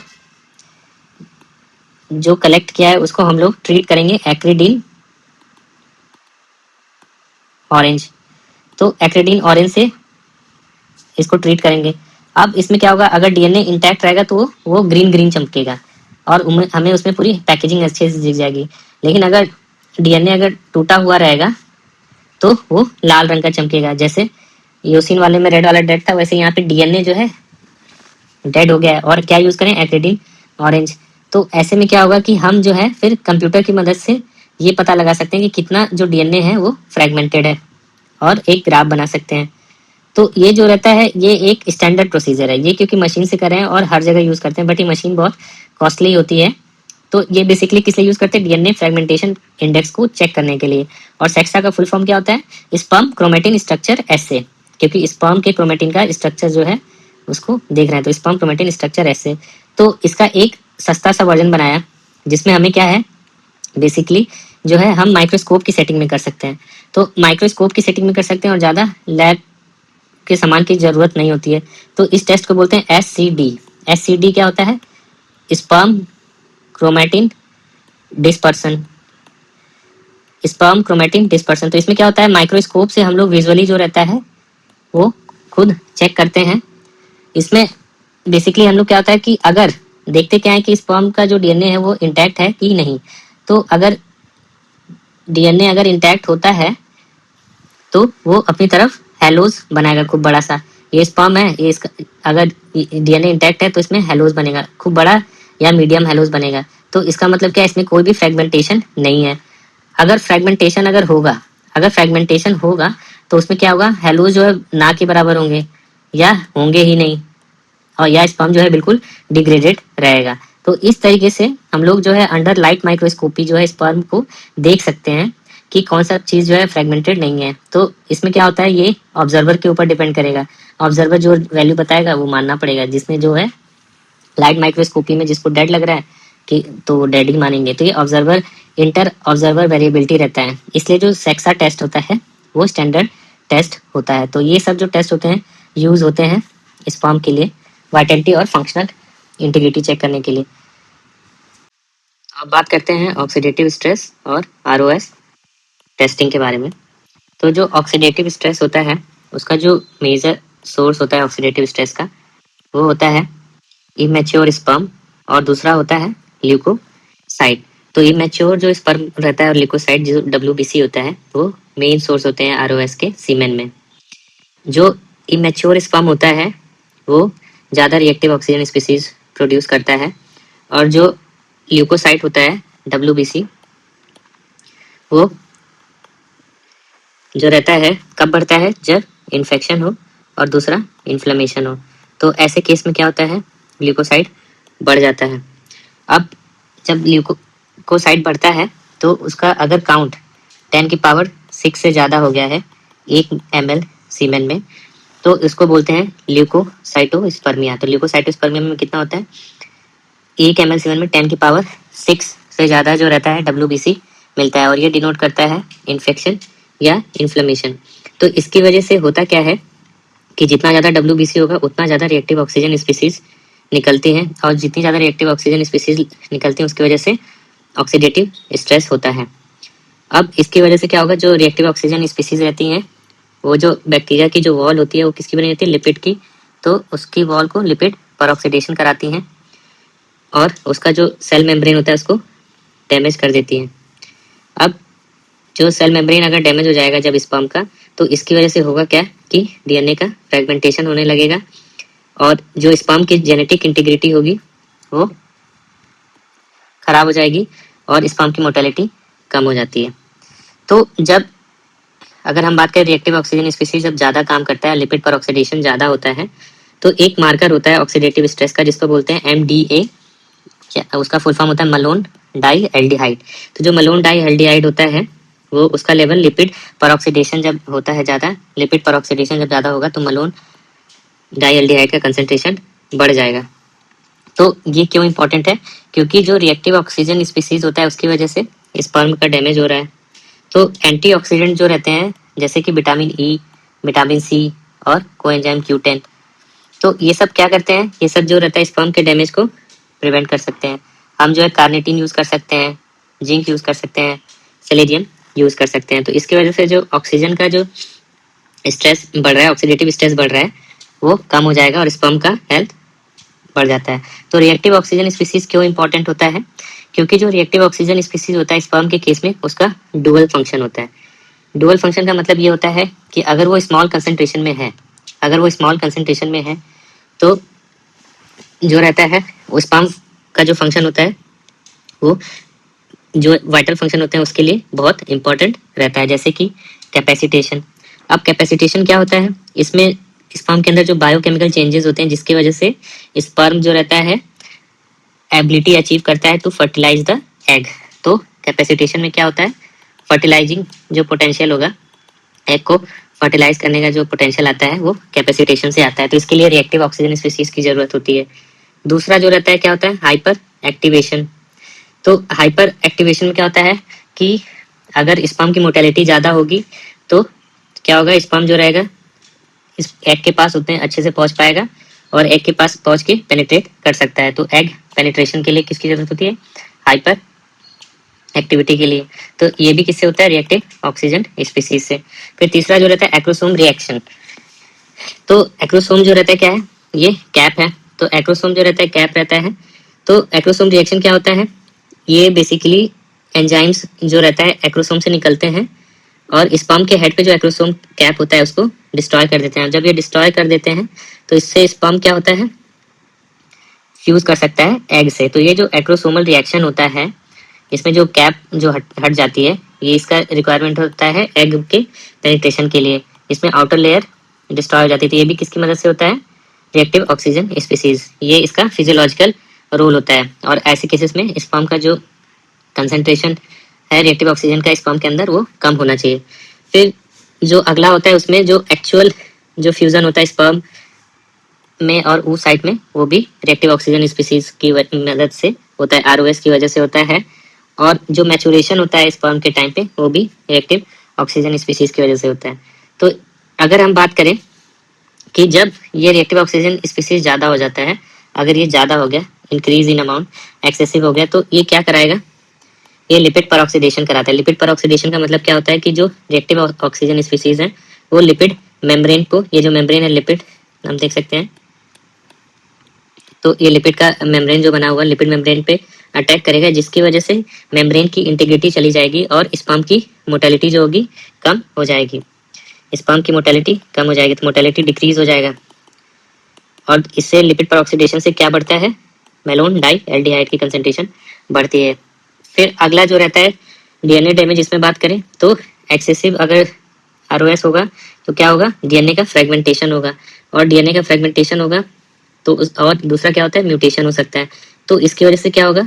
जो फर्टिलिटी होगी वो इम्पैक्ट होगी, और म्यूटेशन की वजह से जो ऑफस्प्रिंग होगा, जो बच्चा होगा, उसके हेल्थ पे फर्क पड़ता है। फिर तीसरा जो इंपॉर्टेंट पैथोलॉजिकल फंक्शन होता है वो होता है एपोप्टोसिस। अब आरओएस का लेवल अगर बढ़ गया तो एपोप्टोसिस बढ़ जाता है, जिसकी वजह से क्या होता है? जो स्पर्म काउंट होता है वो कम हो जाता है। तो स्पर्म काउंट कम हो जाएगा, और दूसरा क्या होगा? स्पर्म की क्वालिटी जो होगी वो भी खराब हो जाएगी। डीएनए डैमेज से क्या होगा? डीएनए फ्रेगमेंटेशन इंडेक्स जो है ज़्यादा रहेगा। फ्रेगमेंटेशन और म्यूटेशन से ऑफस्प्रिंग पे बुरा असर पड़ता है। तो जो हम ये रिएक्टिव ऑक्सीजन स्पीसीज की बात करें, रिएक्टिव ऑक्सीजन स्पीसीज होते कौन कौन से हैं? तो जो मेन रिएक्टिव ऑक्सीजन स्पीसीज रहते हैं जिनका बैलेंस बनाना बहुत ज़रूरी होता है, उसमें जो सबसे मोस्ट इम्पॉर्टेंट है वो है सुपर ऑक्साइड एनायन। तो super oxide anion, super oxide anion जो रहता है बहुत इंपॉर्टेंट होता है। ये होता है O2 माइनस। तो ये कब जनरेट होता है? जब नॉर्मल सेलुलर रेस्पिरेशन होता है तब जनरेट होता है। और तो ये कब जनरेट होगा? जब स्पर्म का मेटाबॉलिक प्रोसेस होता है, बेसिकली स्पर्म के माइटोकॉन्ड्रिया से। तो जो स्पर्म के माइटोकॉन्ड्रिया से सुपर ऑक्साइड एनायन जनरेट होगा O2 माइनस। दूसरा रहता है वो रहता है H2O2। H2O2 क्या हो गया? Hydrogen peroxide. तो हाइड्रोजन परऑक्साइड जो बनता है वो सुपर ऑक्साइड एनायन से ही बन सकता है, इसके डिसम्यूटेशन से बन सकता है, या दूसरा स्पॉन्टेनियसली भी बन सकता है। तो जो एंजाइम कौन सी जरूरत होती है? Super oxide dismutase. तो सुपर ऑक्साइड डिसम्यूटेज जो एंजाइम होगा वो क्या करेगा? सुपर ऑक्साइड जो एनायन जनरेट हुआ है उससे क्या बनाएगा? परऑक्साइड, हाइड्रोजन परऑक्साइड बनाएगा। फिर तीसरा जो इंपॉर्टेंट होता है वो क्या होता है? Hydroxyl radical, OH minus, hydroxyl radical. तो जो हाइड्रोक्सिल रेडिकल होता है वो एक्सट्रीमली रिएक्टिव होता है, और जो रहता है ये कब प्रोड्यूस होता है? जब हाइड्रोजन परऑक्साइड में कोई फेंटन रिएक्शन होता है। जो हाइड्रोजन परऑक्साइड में अगर कोई फेंटन रिएक्शन होगा, फेंटन रिएक्शन में क्या होता है कि कोई मेटल की जरूरत पड़ती है। तो अगर कोई मेटल होगा, मेटल की प्रेजेंस में हाइड्रोजन परऑक्साइड हाइड्रोक्सिल आयन में चेंज हो जाता है, और ये हाइड्रोक्सिल आयन जो रहता है एक्सट्रीमली रिएक्टिव होता है और डैमेजिंग होता है। तो ये जो हाइड्रोक्सिल आयन है ये बहुत रिएक्टिव और डैमेजिंग होता है। सुपर ऑक्साइड म्यूटेज से क्या बनेगा? सुपर ऑक्साइड एनायन जो उसको कन्वर्ट करके हाइड्रोजन परऑक्साइड, और हाइड्रोजन परऑक्साइड से फेंटन रिएक्शन होगी। फेंटन रिएक्शन से क्या बनेगा? Hydroxyl ion. फिर जो फाइनल जो रहता है वो रहता है सिंगलेट ऑक्सीजन। तो जो सिंगलेट ऑक्सीजन रहता है वो highly reactive form of oxygen होता है। सिंगलेट ऑक्सीजन वो अकेला रहता है, तो ये क्या होता है? 1O2 रहता है। तो 1O2 जो रहता है अकेला रहेगा तो काफ़ी ज़्यादा रिएक्टिव होगा। तो इसलिए रिएक्टिव ऑक्सीजन स्पीसीज का बैलेंस बहुत ही ज़्यादा ज़रूरी होता है। इसका फिजियोलॉजिकल जो लेवल है वो मेंटेन करना चाहिए, और इसको कम करने के लिए हम क्या यूज़ कर सकते हैं? एंटीऑक्सीडेंट। कौन कौन से? Vitamin E, vitamin C, coenzyme Q, फिर कार्निटीन, जिंक और सेलेनियम। अब बात करें क्लासिफिकेशन की, तो जो एबनॉर्मल सीमन फाइंडिंग अगर मिल रहा है तो उसका कॉज क्या हो सकता है? या तो जो है प्री टेस्टिकुलर कॉजेज हो, जिसमें हम लोग हाइपोथैलेमस या पिट्यूटरी, ये हाइपोथैलेमस हो गया, पिट्यूटरी इसमें कोई प्रॉब्लम रहे, या दूसरा टेस्टिकुलर कॉज हो, टेस्टिकुलर में कोई प्रॉब्लम रहे, तो इसको बोलते हैं प्राइमरी डिफेक्ट। किसमें हो सकता है? स्पर्मेटोजेनेसिस। और तीसरा पोस्ट टेस्टिकुलर जिसमें ये डक्ट में, ये जो डक्ट है इसमें ऑब्स्ट्रक्शन हो, वाज डिफरेंस या एपिडिडाइमिस में। तो अगर हम बात करें कि प्री टेस्टिकुलर कॉजेज क्या क्या होते हैं, तो प्री टेस्टिकुलर कॉजेज जो रहते हैं वो सिस्टमिक कॉजेज होते हैं या हार्मोनल कॉजेज होते हैं। इसमें क्या होता है कि एफएसएच और एलएच का प्रोडक्शन कम हो जाता है। तो एफएसएच और एलएच का प्रोडक्शन कैसे कम हो सकता है कि जो हाइपोथैलेमस रहता है वो सिक्रीट करता है जीएनआरएच, और जीएनआरएच जो रहता है वो फिर पिट्यूटरी पे जाता है, एंटीरियर पिट्यूटरी पे, और एंटीरियर पिट्यूटरी पे जाके क्या सिक्रीट करता है, एलएच और एफएसएच। तो एलएच और एफएसएच जब सिक्रीट करते हैं फिर वो जाके ऐड करते हैं टेस्टिस पे। तो इस तरीके से काम होता है। तो एलएच और एफएसएच का अगर प्रोडक्शन कम होगा तो जो होगा एब्नॉर्मल सीमेन फाइंडिंग मिलेगी। फिर दूसरा कॉज क्या हो सकता है, जीएनआरएच का प्रोडक्शन कम हो जाए, वो बेसिकली क्या होता है, हाइपर प्रोलैक्टिनीमिया। तीसरा, अगर थायराइड की प्रॉब्लम है, थायराइड कम है या ज़्यादा है, तो दोनों केसेस में एब्नॉर्मल सीमेन फाइंडिंग मिलती है। फिर चौथा, अगर कोई स्टेरॉइड अलग से ले रहा है, टेस्टोस्टेरोन अलग से ले रहा है, तो ऐसे केसेस में जो ये ग्रोथ एक्सिस है वो सप्रेस हो जाती है, और ऐसे केस में जो रहता है एब्नॉर्मल सीमेन फाइंडिंग मिल सकती है। फिर डायबिटीज़ के केसेस में मिल सकता है, पेशेंट को सिस्टमिक इलनेस है, ओबेसिटी है या किसी प्रकार का स्ट्रेस है, तो ऐसे केसेस में मिल सकता है। फिर अगर हम टेस्टिकुलर कॉजेज की बात करें तो इसमें जो प्राइमरी डिफेक्ट होता है स्पर्मेटोजेनेसिस में वो टेस्टिस में ही होता है। और सबसे अगर बात करें तो इडियोपैथिक जो रहता है काफ़ी कॉमन होता है। इसमें जो हार्मोन्स होंगे वो नॉर्मल होते हैं, जबकि स्पर्मेटोजेनेसिस की बात करें तो वो एबनॉर्मल होता है। तो ये इडियोपैथिक बहुत कॉमन होता है। फिर उसके बाद जो मोस्ट कॉमन अगर हम सर्जिकल कॉज की बात करें तो वेरिकोसील होता है। इसमें जो वेन्स होती हैं वो डायलेट हो जाती है, पैम्पनिफॉर्म वेन्स, और हीट का रेगुलेशन नहीं हो पाता है, जिसकी वजह से रिएक्टिव ऑक्सीजन स्पीसीज जनरेट होती हैं और वो उसको डैमेज करता है। फिर इन्फेक्शन हो सकता है, इन्फेक्शन में जैसे बम्स का इन्फेक्शन हो सकता है, फिर क्रिप्टो ऑर्किडिज्म में हो सकता है, पेशेंट को रेडिएशन की वजह से टेस्टिस जो है डैमेज हो सकता है या कोई टॉक्सिन्स की वजह से, और फाइनली कोई जेनेटिक डिफेक्ट है। जेनेटिक डिफेक्ट क्या होता है, वाई क्रोमोसोम जो होता है वो उसका माइक्रो डिलीशन मिलता है या क्लाइन फेल्टर सिंड्रोम मिल सकता है। तो इन सब प्रॉब्लम में जो रहता है स्पर्मेटोजेनेसिस जो है अफेक्ट होता है। फिर अगर हम बात करें पोस्ट टेस्टिकुलर कॉज की, तो पोस्ट टेस्टिकुलर कॉज में क्या होता है कि स्पर्म तो सही से बन रहा है बट डक्ट में प्रॉब्लम है। तो उसमें क्या हो जाता है, सबसे पहले CFTR का म्यूटेशन हो सकता है। अब CFTR का म्यूटेशन होगा तो क्या होगा, दोनों तरफ कंजेनाइटल बायलेटरल जो रहता है वास एब्सेंट रहती है। फिर दूसरा हो सकता है कि जो इजैकुलेटरी डक्ट है उसमें कोई रुकावट हो सकती है। अब इजैकुलेटरी डक्ट में रुकावट होगी तो कैसे प्रेजेंट करेगा, वॉल्यूम कम होगा, वॉल्यूम कम होगा, और सीमेन जो सेमाइनल वेसाइकल है वो सीमेन में कैसा कंटेंट निकालता है, अल्कलाइन या एसिडिक, अल्कलाइन। तो अल्कलाइन निकालेगा तो अल्कलाइन कंटेंट नहीं निकलेगा ऑब्स्ट्रक्शन में। तो ऐसे केस में जो रहेगा पीएच कैसा होगा, एसिडिक, और फ्रक्टोज नहीं रहेगा। फिर उसके बाद जो अगला रहता है इन्फेक्शन हो जाए, इन्फेक्शन किस में हो जाएगा, एपिडिडाइमिस में या प्रोस्टेट में। उसमें अगर इन्फेक्शन हो जाएगा तो ऑब्स्ट्रक्शन हो सकता है। फिर फाइनली क्या हो, रिट्रोग्रेड इजैकुलेशन। रिट्रोग्रेड इजैकुलेशन किस वजह से हो सकता है, पेशेंट की कोई सर्जरी हो या डायबिटीज हो। डायबिटीज में क्या होता है, न्यूरोपैथी हो जाता है, या पेशेंट जो है अल्फा ब्लॉकर में लिया हो। फिर अब बात करें सिस्टमिक फैक्टर्स जो स्पर्म काउंट को कम करते हैं, तो बहुत ही इंपॉर्टेंट होते हैं सिस्टमिक, और कुछ लाइफस्टाइल फैक्टर्स होते हैं। उसमें जो रहता है सबसे पहले अगर हम स्मोकिंग की बात करें तो स्मोकिंग क्या करता है, स्मोकिंग जो रहता है डीएनए फ्रेगमेंटेशन को बढ़ा देता है। तो कैसे बढ़ाता है, ये बेसिकली क्या करता है कि जो स्मोकिंग जब हम करते हैं तो क्या लेते हैं, टोबैको। अब टोबैको में क्या होता है रिएक्टिव ऑक्सीजन स्पीसीज का फॉर्मेशन होता है। अब जो रिएक्टिव ऑक्सीजन स्पीसीज बना तो वो एक ऑक्सीडेटिव स्ट्रेस की तरह काम करता है, और वो जो स्पर्म के अंदर जो डीएनए रहता है उसको डैमेज कर देता है। अब इसकी वजह से क्या होता है, स्पर्म का डीएनए फ्रेगमेंटेशन इंडेक्स बढ़ जाता है। तो इसकी वजह से फिर फर्टिलिटी जो होती है कम हो जाएगा, और डीएनए में म्यूटेशन हो जाता है तो कई बार मिसकैरेज रेट भी बढ़ जाता है। अब ऐसे पेशेंट जो रहेंगे स्मोकिंग है तो उस केस में जो सीमेन होगा उसकी मोर्टेलिटी कम हो जाएगी, और जो मॉर्फोलॉजी होगा वो भी डिस्टर्ब हो जाएगा क्योंकि डीएनए डैमेज हो रहा है।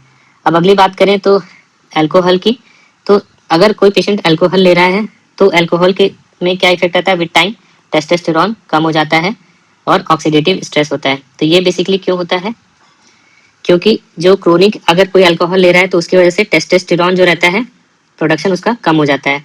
अल्कोहल बेसिकली क्या करता है, लेडिक सेल्स है उसके लिए टॉक्सिक होता है और ये लेडिक सेल को डैमेज कर देता है। इसकी वजह से टेस्टिकुलर फंक्शन जो रहता है वो इम्पेयर्ड हो जाता है और स्पर्मेटोजेनेसिस कम हो जाती है, क्योंकि लेडिक सेल्स जो रहता है स्पर्म बनाने में, लेडिक सेल्स टेस्टोस्टेरोन बनाने तो स्पर्म बनाने में मदद करता है, तो स्पर्मेटोजेनेसिस कम हो जाएगा। दूसरा, अल्कोहल जो भी लिया तो ये मेटाबोलाइज होता है बॉडी में। अब मेटाबोलाइज होके क्या बनाएगा, रिएक्टिव ऑक्सीजन स्पीसीज। और अल्कोहल भी जब रिएक्टिव ऑक्सीजन स्पीसीज बनाएगा तो इसकी वजह से स्पर्म का मेम्ब्रेन डैमेज होता है और माइटोकॉन्ड्रियल फंक्शन इम्पेयर होता है। तो इसकी वजह से क्या होगा, इसमें स्पर्म काउंट जो रहेगा वो पुअर हो जाएगा, तो स्पर्म काउंट कम हो जाएगा पेशेंट का। फिर दूसरा, इसमें भी मोर्टेलिटी कम हो जाएगी। तो इस वजह से जो है थोड़ा भी जो ड्रिंक करते हैं मॉडरेट से अगर हैवी ड्रिंकिंग होता है तो कुछ ही जो वीक से मंथ्स में फर्टिलिटी कम हो जाती है। अब बात करें तीसरा, ओबेसिटी का। तो ओबेसिटी कैसे काम करता है, ओबेसिटी जो रहता है अगर कोई बहुत ज़्यादा मोटा है, ओबीज है, तो होगा क्या कि जो एंड्रोजन है पेरिफेरल कन्वर्जन होगा, उसका एंड्रोजन जो है वो एस्ट्रोजन में चेंज हो जाता है। अब एंड्रोजन जब एस्ट्रोजन में चेंज होता रहता है और ये कहाँ पे होता है, एडिपोज टिश्यू में। तो जब एलिवेटेड एस्ट्रोजन लेवल रहेगा तो ये किसको सप्रेस कर देगा, एफएसएच और एलएच को सप्रेस कर देता है। अब एफएसएच और एलएच जब सप्रेस हो जाते हैं तो टेस्टिकुलर फंक्शन जो होता है वो कम हो जाता है और स्पर्म प्रोडक्शन कम हो जाता है। दूसरा, एंड ओबेसिटी की वजह से क्या होता है कि एक परसिस्टेंट जो रहता है chronic low grade inflammation state arise होता है। पेशेंट को chronic low grade inflammation arise होगा तो इसकी वजह से होगा क्या कि पेशेंट में रिएक्टिव ऑक्सीजन स्पीसीज जनरेट होंगी जो स्पर्म को डैमेज कर सकती हैं। फिर जो अगर कोई पेशेंट है वेट गेन कर रहा है तो उसकी वजह से क्या होगा, उसकी वजह से मोटेलिटी जो रहती है कम हो जाती है स्पर्म की, तो स्पर्म की मोटेलिटी कम हो जाती है। और दूसरा, डीएनए फ्रेगमेंटेशन जो रहता है वो बढ़ जाता है। तो ऐसा बोला जाता है कि जो आदमी का बीएमआई अगर कितने से ज़्यादा है, 30 से ज़्यादा है, तो 30 से ज़्यादा है तो ऐसे केसेस में जो सीमेन का वॉल्यूम कंसंट्रेशन और मोटेलिटी कम होगा एज कम्पेयर टू नॉर्मल। अब बात करें हीट का। हीट जो है बहुत इंपॉर्टेंट फैक्टर होता है, क्यों, क्योंकि जो हमारा नेचुरल बॉडी टेम्परेचर कितना रहता है, वो रहता है 37 डिग्री। अब जो स्पर्म रहता है वो कितने पे बनता है, स्पर्मेटोजेनेसिस कितने पे होगा, 2 से 3 डिग्री का, मतलब कि 35 या 34 डिग्री सेंटीग्रेड पे स्पर्मेटोजेनेसिस होता है। अब क्रोनिक हीट एक्सपोजर होगा कि क्यों हो सकता है, कोई ऑक्यूपेशन की वजह से, या किसी ने टाइट कपड़े पहने हैं, या कोई गर्म पानी में बार बार नहा रहा है, या फीवर हो रहा है, तो इसकी वजह से होता क्या है कि टेस्टिस का टेम्परेचर बढ़ जाता है और इसकी वजह से स्पर्म की मोटेलिटी घट जाती है। स्पर्म की मोटेलिटी घट जाती है। दूसरा, जो हीट रहता है, हीट क्या करता है, रिएक्टिव ऑक्सीजन स्पीसीज को प्रोडक्शन को बढ़ा देता है। तो क्या करेगा, रिएक्टिव ऑक्सीजन स्पीसीज के प्रोडक्शन को बढ़ा देगा तो उसकी वजह से डैमेज होगा। और ये जो रिएक्टिव ऑक्सीजन स्पीसीज जो रहता है कई बार सेमनीफेरस ट्यूब्यूल्स को डैमेज करते हैं और ये सेमनीफेरस ट्यूब्यूल जो है कई बार हीट की वजह से भी डैमेज होता है। तो रेगुलर अगर हीट से एक्सपोजर हो रहा है तो क्या होगा, मोटेलिटी कम हो जाएगी और इसलिए इसको अवॉइड करना चाहिए जिससे कि रिकवरी पॉसिबल हो। अब अगला बात करें टॉक्सिन्स का। तो टॉक्सिन्स में बेसिकली अगर हम बात करें तो क्या क्या टॉक्सिन्स होता है, इसमें बेसिकली पेस्टिसाइड और हैवी मेटल्स होते हैं। तो ये क्या करते हैं कि अगर इन्वायरमेंट में या ऑक्यूपेशन में अगर कोई ऐसा काम कर रहे हैं जिसकी वजह से टॉक्सिन्स हमारी बॉडी में जा रहे हैं तो ये क्या होते हैं, जीनोटॉक्सिक होते हैं। जीनोटॉक्सिक होते हैं मतलब ये स्पर्म को डैमेज करते हैं, तो डायरेक्टली ये जीनोटॉक्सिक इफेक्ट शो करते हैं स्पर्म पे। अब अगर पेस्टिसाइड या हैवी मेटल अगर टेस्टिकुलर टिश्यू में अगर एक्यूमुलेट हो जाता है तो ये क्या कराता है, डीएनए डैमेज कराता है और क्रोमोसोमल डैमेज होता है। इसकी वजह से होता क्या है कि स्पर्म की मॉर्फोलॉजी जो रहती है जैसे कि हेड, टेल, ये सब में बहुत सारे डिफेक्ट अराइज होते हैं और स्पर्म का मोटेलिटी चेंज होता है और स्पर्म का माइटोकॉन्ड्रिया का फंक्शन खराब होता है। अब किसी भी चीज़ में अगर क्रोनिक एक्सपोजर हो रहा है तो इसकी वजह से क्या होता है कि वो इफेक्ट जो रहता है ऑलमोस्ट 3 महीने तक चलता है, क्योंकि जो स्पर्मेटोजेनेसिस की साइकिल वो कितने दिन के, 74 डेज। तो एक बार अगर इफेक्ट आए तो वो ऑलमोस्ट 3 महीने तक चलता है। तो अगर किसी भी फैक्टर को जब हम मॉडिफाई करते हैं तो 2 से 3 महीने समय लगता है उसके इफेक्ट को इम्प्रूव करने में। तो अब बात करें एसेसरी ग्लैंड डिसफंक्शन। तो अगर हम एसेसरी ग्लैंड की बात करें तो एसेसरी ग्लैंड कौन कौन सी है, प्रोस्टेट हो गया, सेमाइनल वेसिकल हो गया और फिर इजैकुलेटरी डक्ट से जो होते हुए जा रही हैं। तो कैसे हमें पता चलेगा? अगर कोई पेशेंट दो तरीके से आ सकता है, या तो लो वॉल्यूम होगा या तो नॉर्मल वॉल्यूम होगा। तो अगर अगर लो वॉल्यूम होगा तो क्या हो सकता है? अगर बहुत ही लो वॉल्यूम है तो फिर हमें देखना है कि फ्रक्टोज है कि नहीं। तो सबसे पहले देखा हमने लो वॉल्यूम है और उसमें फ्रक्टोज है कि नहीं। अगर फ्रक्टोज प्रेजेंट है तो इसका मतलब क्या है कि सेमिनल वेसिकल से आ रहा है। तो इसका मतलब क्या है कि क्या हो सकता है? कंजेनाइटल बायलेटरल एब्सेंस हो सकता है वास डिफरेंस का। तो अगर नॉर्मल फ्रक्टोज है तो CVAVD होगा, और अगर फ्रक्टोज नहीं है तो क्या होगा? इजैकुलेटरी डक्ट ऑब्स्ट्रक्शन है। अगर फ्रक्टोज नहीं होता है तो इसका मतलब क्या होता है कि सेमाइनल के कंटेंट नहीं आ रहे हैं। सेमाइनल वेसिकल का कंटेंट कैसा होता है? अल्कलाइन। तो पीएच कैसा होगा? एसिडिक, क्योंकि सेमाइनल वेसिकल के कंटेंट नहीं आ रहे तो पीएच एसिडिक होगा। फिर अगर हम बात करें वॉल्यूम जो है नॉर्मल है, नॉर्मल वॉल्यूम है, तो नॉर्मल वॉल्यूम में फिर हम देखेंगे कि अब कहीं भी ऑब्स्ट्रक्शन तो है नहीं, तो विस्कोसिटी चेक करेंगे। तो अगर विस्कोसिटी जो है हाई है और पीएच जो है अल्कलाइन है तो क्या होगा? हाई विस्कोसिटी है और पीएच अल्कलाइन है तो प्रोस्टेट या सेमिनल वेसिकल का इन्फेक्शन है। अगर पीएच नॉर्मल है तो फिर कोई अदर इन्फेक्शन है या ऑक्सीडेटिव इंजरी। और उसमें जो रहता है स्पर्म कैसे मिलेंगे इन्फेक्शन में या ऑक्सीडेटिव इंजरी में? डेड मिलेंगे, तो नेक्रोस्पर्मिया मिलेगा। अब बात करें एडवांस लेबोरेटरी टेस्टिंग का, तो उसमें सबसे पहले हम बात करते हैं डीएनए फ्रेगमेंटेशन इंडेक्स का। तो डीएनए फ्रेगमेंटेशन इंडेक्स चेक करने के लिए जो ऊपर मैंने बताया था, एक तो सेक्सा टेस्ट SCS से और दूसरा SCD। तो जो सेक्सा टेस्ट होता है वो फ्लो साइटोमेट्री पे बेस्ड होता है, और जबकि SCD जो टेस्ट होता है वो लाइट माइक्रोस्कोप पे करते हैं हम लोग। तो अब बात करें इसका, तो अगर DNA fragmentation index more than 30% है तो इसका मतलब क्या है? बहुत ही पुअर फर्टिलिटी है, क्योंकि ज़्यादा डीएनए डैमेज हो गया है। तो 30% से ज़्यादा है तो पुअर फर्टिलिटी है। नॉर्मल कितना होता है? 15% से कम जो होता है नॉर्मल होता है। तो डीएनए फ्रेगमेंटेशन इंडेक्स किस किस बीमारियों में बढ़ जाएगा? जिसमें स्ट्रेस होगा, इन्फेक्शन होगा। तो अगर वेरिकोसील है, पेशेंट को इन्फेक्शन है, स्मोकिंग है, और एज के साथ भी बढ़ता है। दूसरा होता है जो टेस्ट करते हैं एडवांस में हम लोग, होता है प्रोटामिन डेफिशिएंसी देख सकते हैं with the help of chromatin condensation. तो इससे होगा क्या कि इससे हम पता लगा सकते हैं कि डीएनए डैमेज होने के चांसेस कितने ज़्यादा हैं। फिर अब बात करते हैं सीमेन हैंडलिंग का।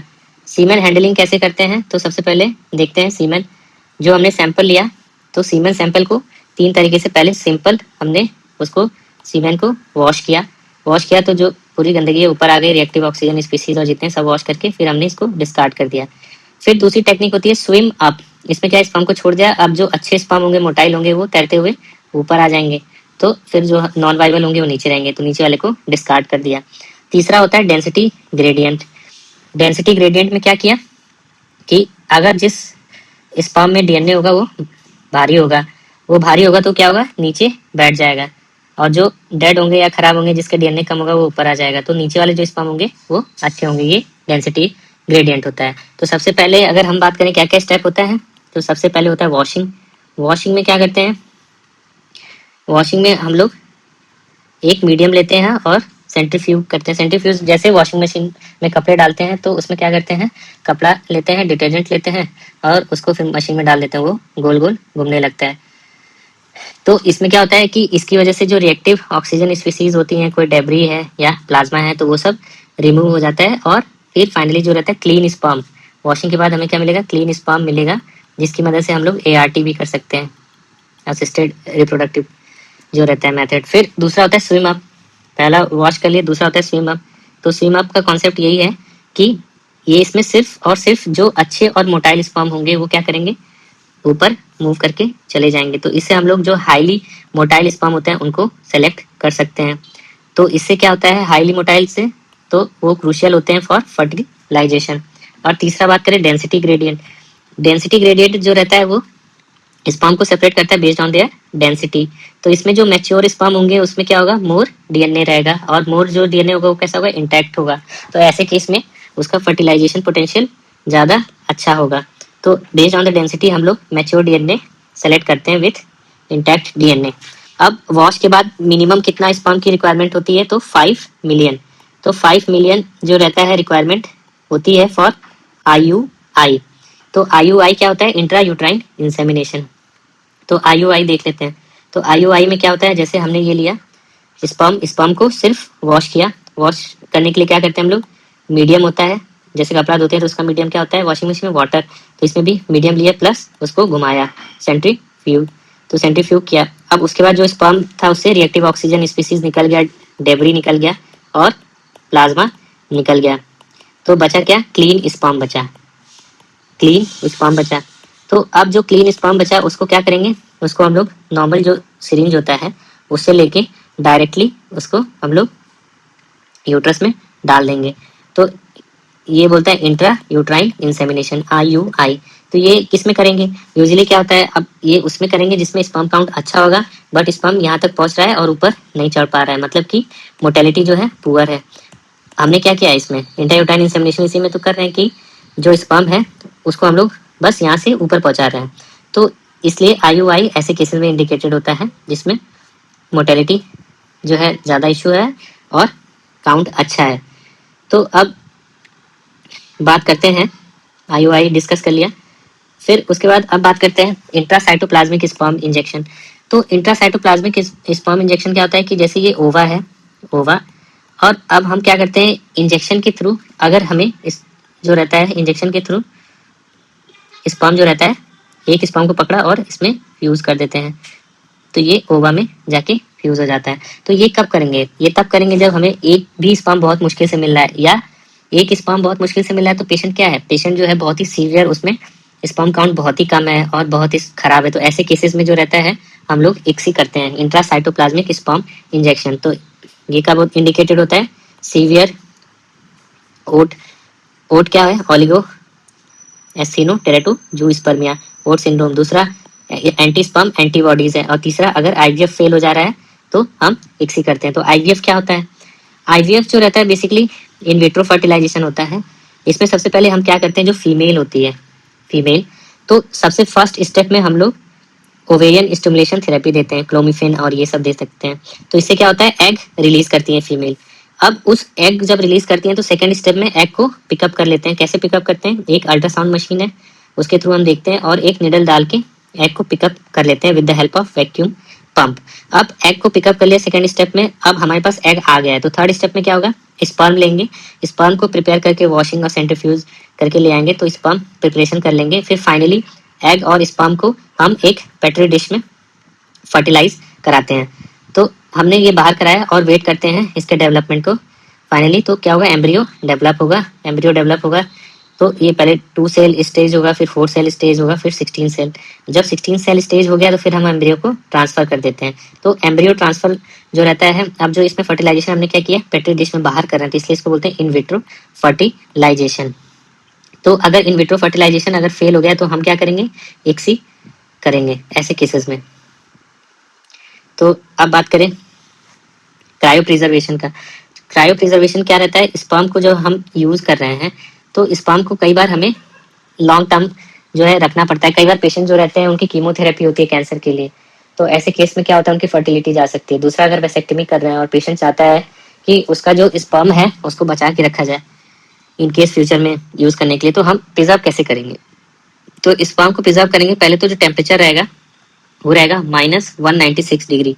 तो -196 डिग्री पे हम टेम्परेचर उसको स्टोर कर देंगे। जैसे सब्जी को हम लोग लॉन्ग टर्म अगर स्टोर करना है तो फ्रीजर में डाल दिए, तो वैसे ही स्पर्म को फ्रीजर में डाल दिए -196। ये नाइट्रोजन गैस जो रहता है उससे हम अचीव करेंगे। फिर अब क्या करेंगे, एक बफर यूज करेंगे जिसमें उसको हम लोग डाल के उसमें डालेंगे। तो वो कौन सा बफर होगा, ग्लिसरॉल और एग यॉक। तो एग यॉक्स और ग्लिसरॉल डालने से उसको न्यूट्रिशन मिलता रहेगा। तो खाना उसे अंडे से मिलेगा, पानी ग्लिसरॉल से मिलेगा। तो ग्लिसरॉल प्लस खाना पानी के साथ उसको फ्रिज में डाल दिया, तो glycerol plus egg York buffer 196 पे डाल दिया। ये यूजुअली कीमोथेरेपी और वैसेक्टमी में करते हैं। तो इस तरीके से क्रायो प्रिजर्वेशन करते हैं। अब कोई आया उसको यूज करना है कि हाँ मुझे यूज करना है, तो यूज करने के लिए जैसे हमने फ्रोजन मटर लाया है मार्केट से सफल का, तो सबसे पहले यूज करने के लिए क्या करते हैं, उसको वो बर्फ में पूरा जमा रहता है तो उसको धो के उसका बर्फ पिघलाते हैं, तो इससे तो बोलते हैं थॉइंग। तो थॉइंग में क्या होता है कि रैपिडली हम लोग 37 डिग्री सेंटीग्रेड पे उसको जो रहता है कूल करेंगे 37 डिग्री सेंटीग्रेड पे। क्यों? क्योंकि हमारा बॉडी का भी टेम्परेचर इतना ही रहता है 37। तो उस केस में क्या होता है, ऑलमोस्ट जो 50% जो स्पर्म रहेंगे उनकी मोटेलिटी रिकवर हो जाती है और हम उसको यूज कर सकते हैं आईवीएफ या इक्सी। अगर बहुत सारे स्पर्म है तो आईवीएफ के लिए यूज करते हैं, और अगर एक दो स्पर्म है तो इक्सी के लिए। जैसे इसमें हमने देखा था कि जो हम आईवीएफ कर रहे हैं यहाँ पे बहुत सारे स्पर्म है, तो बहुत सारे जो स्पर्म रहते हैं तो आईवीएफ कर रहे हैं, और एक दो बचता है तो हम इक्सी करते हैं। फिर अब बात करें क्या क्या अपडेट हुआ है, तो जो काउंट की बात करें, काउंट में हम लोग लेटेस्ट कितना लेते हैं 15 अकॉर्डिंग टू 2021 जो रहता है 15 मिलियन पर ml। तो फिर उसके बाद अगर प्रोग्रेसिव मोर्टेलिटी की बात करें तो 32% और टोटल मोर्टेलिटी 40%। मॉर्फोलॉजी जो रहता है 4%, वॉल्यूम जो रहता है 1.5 ml और वाइटलिटी जो रहता है 58%। तो ये जो है अगर हम बात करें 2015 से 2021 में कोई भी चेंज नहीं आया है। अगर वैल्यूज की बात करें, काउंट जो है एज इट इज 15 मिलियन पर ml जो है नॉर्मल माना जाता है। टोटल मोर्टेलिटी 40% लेते हैं, जिसमें प्रोग्रेसिव प्लस नॉन प्रोग्रेसिव आता है, और जिसमें प्रोग्रेसिव कितना होता है 32%। मॉर्फोलॉजी अगर क्रूगर की बात करें तो 4% अभी भी है, और वॉल्यूम 1.5 ml रहता है, और वाइटलिटी 58%। तो बदला क्या है कि पहले जो हम लोग नॉर्मल लेते थे वो एक्चुअली में 5th परसेंटाइल रेफरेंस होता था, जो मैंने ऊपर बताया था।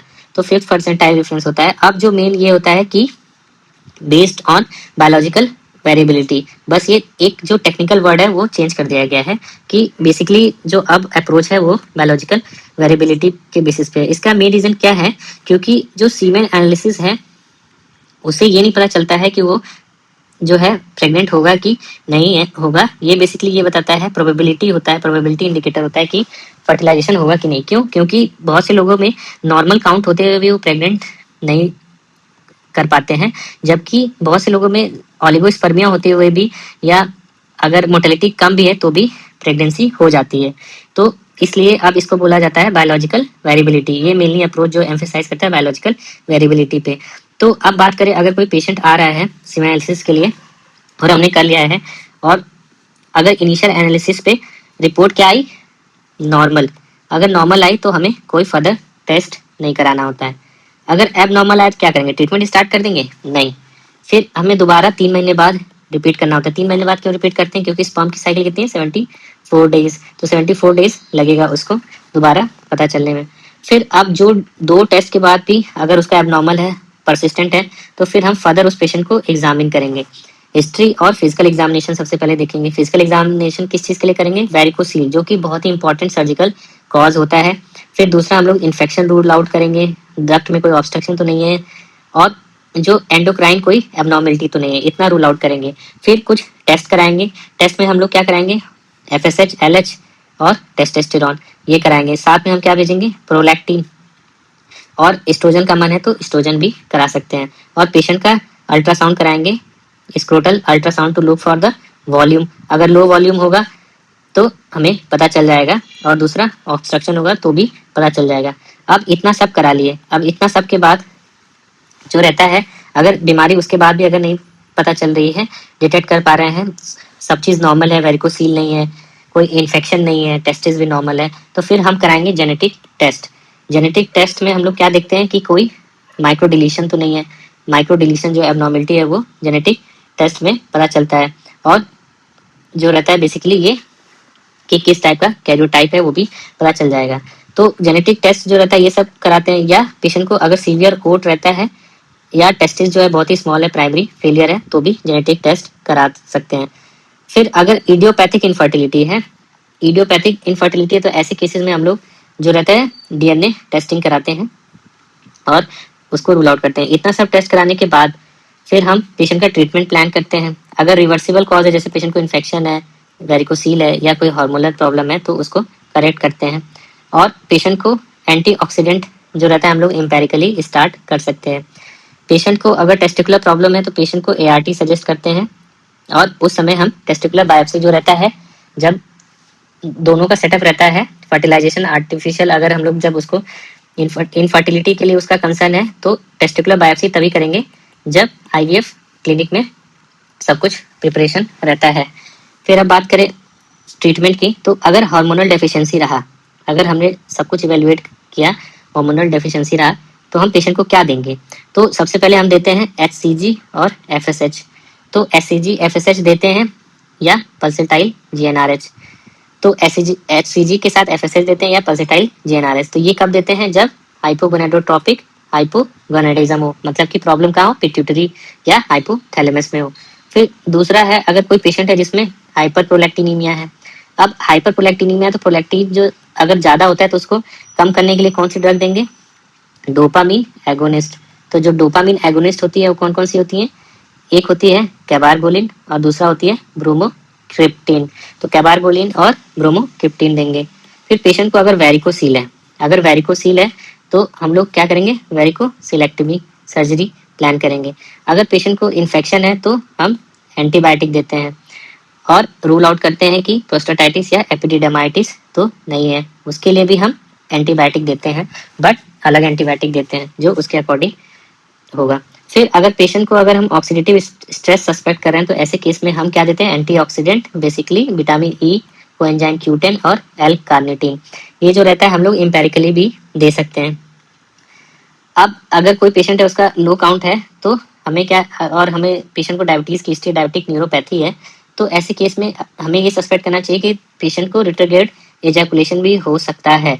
रिट्रोग्रेड एजैकुलेशन को कंफर्म करने के लिए हम क्या करेंगे? यूरिन से स्पर्म को रिट्राइव करेंगे। यूरिन जो है स्पर्म से रिट्राइव करेंगे और उस अगर वो स्पर्म जो रहेगा उसको वॉश करके हम IUI या ICSI के लिए यूज कर सकते हैं। और अगर पेशेंट को ओट है, इडियोपैथिक ओट है, तो ऐसे केसेस में हमें एम्पेरिकल थेरेपी स्टार्ट करना चाहिए और पेशेंट को इडियोपैथिक केसेस में एम्पेरिकल देते हैं और ART एडवाइस करते हैं, बेसिकली IUI या ICSI। फिर अगर बात करें ART ऑप्शंस कौन कौन से जो होते हैं अवेलेबल होते हैं, तो अगर हम बात करें तो उसमें सबसे पहला जो रहता है, अगर माइल्ड सिम्टम है, अगर माइल्ड सिम्टम है, स्पर्म बन रहा है, ठीक ठाक बन रहा है, तो ऐसे केसेस में IUI सूटेबल रहता है। और अगर मॉडरेट टू सीवियर है तो IVF, जो हमने डिस्कस किया था। और स्पर्म बहुत ही कम है, 1 मिलियन से भी कम है तो ICSI करते हैं। तो ये 3 टेस्ट ऐसे हो गए। फिर स्पर्म को रिट्राइव कैसे करते हैं? अगर एजू स्पर्म में अगर केस है तो ऐसे केस में हमें टेस्टिस से डायरेक्टली स्पर्म को रिट्राइव करना रहता है, उसको टेसे बोलते हैं। और फिर उस स्पर्म को एक दो जो स्पर्म मिला है तो एक ही दो मिला है तो उसको बहुत मुश्किल से मिला है तो हम ICSI करेंगे। फिर दूसरा टेक्निक होता है, अगर कोई पेशेंट रिट्रोग्रेड इजैकुलेशन का है तो यूरिन से जो स्पर्म रिट्राइव किया है उसको हम लोग यूज कर सकते हैं ART के लिए। फिर अब बात करें प्रोग्नोस्टिक पैरामीटर के लिए, तो जो बेस्ट फर्टिलिटी अगर प्रेडिक्टर की बात करें तो क्या होता है? Total motile sperm count. तो टोटल मोटाइल स्पर्म काउंट जो रहता है वो बेस्ट फर्टिलिटी इंडिकेटर होता है। अगर total motile sperm count 33 million से ज़्यादा है तो नॉर्मल फर्टिलिटी पोटेंशियल होता है। फिर दूसरा जो रहता है मोर्टेलिटी और मॉर्फोलॉजी की बात करें तो जो रहता है वो ज़्यादा अच्छा मार्कर होता है for natural conception then count alone. और फिर तीसरा बात करें तो अगर किसी पेशेंट को अगर बहुत ही सीवियर ओट है और उसका जो स्पर्म है उसमें उसका DNA फ्रेगमेंटेशन इंडेक्स बहुत ज़्यादा है, मतलब कि एक ही दो स्पर्म मिल रहा है, तो एक दो स्पर्म मिलेगा तो हम क्या करेंगे? ICSI करेंगे। अब किसी की वेरिकोसील सर्जरी की है तो कितनी देर बाद प्रेग्नेंट होने के चांसेस होते हैं? मिनिमम तो 3 महीने लगेगा ही, क्योंकि 3 महीने में जो रहता है स्पर्म की साइकिल कितनी रहती है? स्पर्मेटोजेनेसिस की 74 डेज की होती है, तो इतना लगेगा। तो अब हम जो डिस्कस कर रहे थे स्पर्म एक्सपिरेशन का, तो सबसे पहले हम स्पर्म कहाँ कहाँ से ले सकते हैं? हम जो ले सकते हैं स्पर्म, एक तो टेस्टिस से और दूसरा एपिडिडाइमिस से। तो एपिडिडाइमिस में जो रहता है, टेस्टिस में जो स्पर्म बनता है वो मैच्योर होने के लिए कहाँ जाता है? एपिडिडाइमिस में। तो एपिडिडाइमिस में जो स्पर्म रहता है वो अच्छी क्वालिटी का रहता है। तो अगर पेशेंट को बहुत ज़्यादा कोई सीवियर प्रॉब्लम नहीं है और डक्ट में ऑब्स्ट्रक्शन है, डक्ट में ऑब्स्ट्रक्शन है मतलब कि स्पर्म तो बन रहा है बट डक्ट में ऑब्स्ट्रक्शन है, मतलब पोस्ट टेस्टिकुलर कॉज है, तो ऐसे में क्या होगा? हम अच्छा जो स्पर्म होगा वो निकालेंगे। और वो अच्छा स्पर्म कहाँ से मिलेगा? एपिडिडाइमिस से। तो उसके लिए हम क्या कर सकते हैं? एपिडिडाइमिस में हम लोग एक तो परक्यूटेनियस एक बटरफ्लाई लेंगे और एपिडिडाइमिस में डाल देंगे। एपिडिडाइमिस में डाल देने से जो स्पर्म एस्पिरेट कर रहे हैं तो उसको परक्यूटेनियस स्पर्म एस्पिरेशन बोलते हैं। तो percutaneous epididymal sperm aspiration also known as PESA. तो ऐसे में क्या होगा कि जो स्पर्म हमें मिल रहा है वो कैसा मिलेगा? वो मिलेगा मैच्योर स्पर्म। आगे बात करें तो मेसा, तो मेसा क्या होता है? मेसा होता है माइक्रो सर्जिकल, मेसा क्या होता है? Micro surgical epididymal sperm aspiration,